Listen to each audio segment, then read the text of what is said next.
समह्लादानचन्द्रिका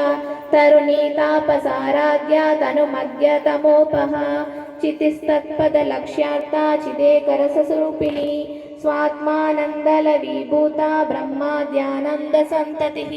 परा प्रत्यक्षितिरूपा पश्यन्ती परदेवता मध्यमा वैखरीरूपा भक्तमानसहंसिका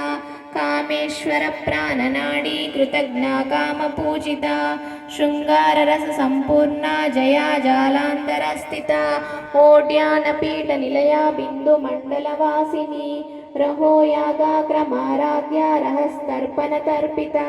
सद्यः प्रसादिनी विश्वसाक्षिणी साक्षिवर्जिता षडङ्गदेवता युक्ता षड्गुण्या परिपूरिता नित्यक्लिन्या निरुपमा निर्वाणा सुखदायिनी